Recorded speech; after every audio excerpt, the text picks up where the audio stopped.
नमस्कार शेतकरी मित्रांनो, स्वागत आहे आपल्या सर्वांचं आयटीचा शेतकरी या युट्यूब चॅनलमध्ये. तर मित्रांनो, 100 दिवस 100 औषधं जी आपण सेरीज चालू केलेली आहे, त्यामध्ये आपण जे कीटकनाशक, बुरशीनाशक, तणनाशक, पोषक हे जे बघत आहोत, खते, यामध्ये आजचा दिवस आहे 42वा आणि आजचे जे औषध आहे ते आहे बुरशीनाशक. एक छानसं बुरशीनाशक आहे, ब्रँडेड कंपनीचं आहे. त्या बुरशीनाशकाचं नाव, त्या बुरशीनाशकामधील घटक, त्याचा ग्रुप कोणता आहे आणि कोणत्या पिकांवर ते फवारलं पाहिजे आणि कोणता रोग आल्यावर फवारला पाहिजे. जो रोग नाहीये आपण त्यासाठी जर हे बुरशीनाशक वापरत असाल तर हे व्हिडिओ आपल्यासाठी इम्पॉर्टंट आहे. ह्यामध्ये कोणता कोणता रोग आहे त्यासाठी हे बुरशीनाशक चालतं हे आपण बघणार आहे. सविस्तर व्हिडिओ होणार आहे. व्हिडिओ थोडा मोठा होणार आहे, शेवटपर्यंत बघा. चला तर सुरुवात करूया मित्रांनो. ह्या बुरशीनाशकाचं नाव आहे नेटिव्हो. काय? नेटिव्हो. हे बनवलं कोणी? तर बायर कंपनीने. बायर कंपनीकडे जे जे केमिकल कंपोजिशन्स आहेत, केमिकल इन्ग्रेडियंट्स आहे, म्हणजे जे काही कॉम्बिनेशन करतात ते 2 घटक असो 3 घटक असो एकत्र करून जे काही केमिकल कंपोजिशन बनवतात, जे काही औषधं बनवतात, अतिशय छान रिझल्ट देतात. त्याची क्वालिटी चेक वगैरे एकदम परफेक्ट झालेलं असतं. त्याचा रिझल्टही छान आलेला असतो मित्रांनो. तर बायरने बनवलेलं आहे नेटिव्हो हे बुरशीनाशक. कोणतं? नेटिव्हो.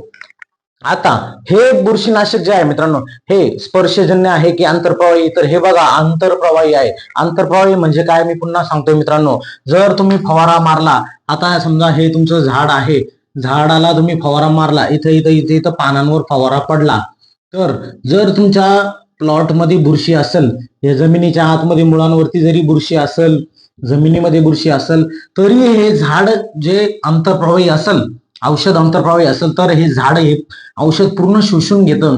आपल्या जशा हाताच्या वरती छोटे छोटे छिद्र असतात, आपल्या शरीरावरती, स्किनवरती, त्वचेवरती छोटे छोटे स्पोर्स असतात, त्यामधून जसे क्रीम वगैरे जर लावली आपण तर ती शोषून घेतले जाते. काही सिरम्स असतात ते शोषून घेतले जातात. तसं हे औषध, पानाचे छिद्र जे असतात, पानावरती छोटे छोटे पोर्स असतात, त्याच्या आतमधून घुसून, आतमध्ये घुसून पूर्ण झाडाच्या फांद्या असो किंवा खोड असो तिथून मुळांपर्यंत पसरतं. म्हणजे शेंड्याकडून, म्हणजे पानांकडून मुळांपर्यंत जर तुम्ही ड्रिंचिंग केली तर मुळांकडनं शेंड्यापर्यंत पूर्ण झाडामध्ये याचा अंश उतरतो. पूर्ण झाडाला शोषून घेतं. जमिनीमधीलही बुरशा मारणार, कारण बुरशीनाशक जे आहे नेटिव्हो हे कुठं घुसलंय? तुमच्या जमिनीमध्ये घुसलंय, मुळांवाटे. बरोबर? इथं फवारलं तर इथपर्यंत परिणाम होणार. म्हणून हे अंतर्प्रवाही जे असतं, जिथं जिथं अंतर्प्रवाही मी सांगतो तिथं तिथं दीर्घकाळ नियंत्रण येतं. हे बघा, दीर्घकाळ नियंत्रण. त्याचं कारण काय? की एकदा का ते झाडामध्ये उतरलं, मुळांमध्ये, पानांमध्ये, खोडामध्ये, फांद्यांमध्ये, पाल्यावर, फुलांवर हे टिकून राहतं. बरोबर? पूर्ण मध्ये शोषलं जातं ना, त्यामुळे ते टिकून राहतं. आता हे झालं तुमचं आंतरप्रवाही. आता हा जो घटक आहे यामध्ये, म्हणजे नेटिव्हो हे जे बुरशीनाशक आहे यामध्ये 2 घटक आहे. आता ह्या 2 घटक आहे म्हटलं, दोन्हींचा ग्रुप वेगळा आहे. आता पहिल्याचा ग्रुप कोणता? ट्रायझोल ग्रुप आणि स्ट्रोबिल्युरिन ग्रुप. हे ट्रायझोल ग्रुप आणि स्ट्रोबिल्युरिन ग्रुपचं हे बुरशीनाशक आहे. हे ग्रुप ध्यानात ठेवायची गरज नाही. आपल्याला काय ध्यानात ठेवायचंय? याच्यामध्ये घटक काय? आता पहिला घटक कोणता आहे? टॅब्युकॉनोझॉल 50% WG. कोणता? टॅब्युकॉनोझॉल. आणि दुसरा घटक कोणता? ट्रायफ्लॉक्सिस्ट्रोबिन. ट्रायफ्लॉक्सिस्ट्रोबिन 25% WG. काय बोललो मी? ह्यामध्ये 2 घटक आहे. नेटिव्हो म्हटलं की 2 घटक ध्यानात ठेवायचे. कोणते कोणते? टॅब्युकॉनोझॉल आणि ट्रायफ्लॉक्सिस्ट्रोबिन. आता टॅब्युकॉनोझॉल डायरेक्ट किती आहे? 50%. ट्रायफ्लॉक्सिस्ट्रोबिन किती आहे? 25%. आता जर WG फॉर्म्युलेशन म्हणजे काय? Wettable granules. आता ग्रॅन्युअल म्हणजे काय? की दाणेदार छोटे छोटे, आपली भगर जी असते, भगरीवाणी किंवा म्हणा साखरीवाणी, असे छोटेसे दाणे दाणे येतात, ते झाले ग्रॅन्युल्स. आणि वेटेबल म्हणजे काय? विरघळणारे. पाण्यात टाकले की थोडस एकदा ढवळून घेतलं किंवा थोडस हलवलं तर ते विरघळून जातात. हे झालं टॅब्युकॉनोझॉल 50% आणि ट्रायफ्लॉक्सिस्ट्रोबिन 25%, जे वेटेबल ग्रॅन्युअल फॉर्म मध्ये येतात. दीर्घकाळ नियंत्रण देतं हे औषध. हे जे घटक आहे दीर्घकाळ नियंत्रण देतात. ह्याचं कारण काय? की तुम्ही याचं मोड ऑफ ऍक्शन जर बघितलं तर ते आहे आंतरप्रवाही. आता पुढची गोष्ट, हे औषध माहित झालं तुम्हाला कोणतं? नेटिव्हो. त्यात घटक काय? टॅब्युकॉनोझॉल 50% आणि ट्रायफ्लॉक्सिस्ट्रोबिन 25%. पुढची गोष्ट काय? काय याचं प्रमाण किती घ्यायचं? जर तुमच्या प्लॉटमध्ये प्रादुर्भाव, रोगाचा प्रादुर्भाव, बुरशींचा प्रादुर्भाव, त्यामुळे दिसणारे जे सिम्पटम्स आहे, लक्षणं, हे जर कमी असेल तर अर्धा ग्रॅमनी घ्या. म्हणजे 1 लिटर पाण्यासाठी अर्धा ग्रॅम हे औषध वापरा. आणि जर प्रादुर्भाव जास्त असेल तर तुम्ही 1 ग्रॅमला, म्हणजे 1 लिटरला 1 ग्रॅम तुम्ही औषध वापरू शकता. हे झालं तुमचं प्रमाण. आता पुढची गोष्ट काय? की हे औषध मारायचं कधी?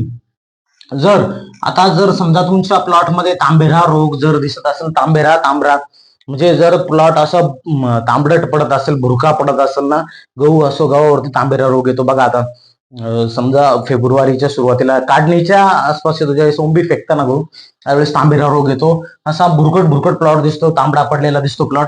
भुरी करपा असो, करपा कोणता? आता करप्याचे 3 प्रकार आहे. मी प्रत्येक एक सेपरेट व्हिडिओ टाकलेला आहे करप्यावरती, कांद्यावरती असो, करपा लसणावरती असो, सेपरेट व्हिडिओ आहेत. करप्याचे 3 कोणता? पहिला जांभळा करपा, बरोबर.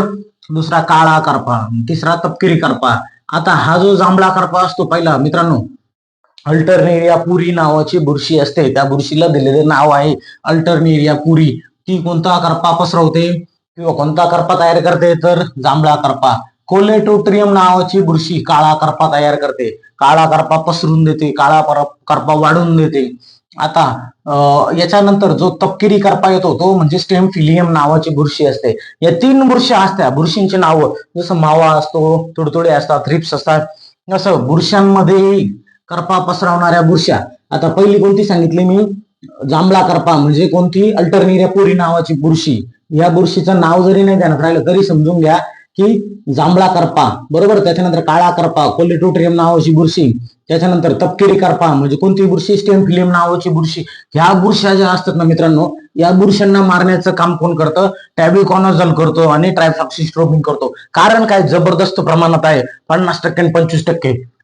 आता पुढची गोष्ट मित्रांनो, ठिपका. ठिपका म्हणजे काय? Lip spot. पानावरती ठिपके पडतात, पांढरे ठिपके पडतात. कांदा असेल तर पातीवरती, ही समजा कांद्याची पात आहे, बरोबर. ही कांद्याची पात जर असेल तर इथं असा ठिपका पडतो, पांढरा ठिपका पडतो. नंतर हा ठिपका मोठा मोठा मोठा होत जातो आणि ही पात पूर्ण जाळून टाकतो, मग त्याचं रूपांतर करप्यात होतं. हा झाला तुमचा लिप स्पॉट म्हणजे काय? ठिपका. अँथ्रॅकनॉज मध्ये त्याचं नंतर रूपांतर होतं मित्रांनो, हा झाला ठिपका.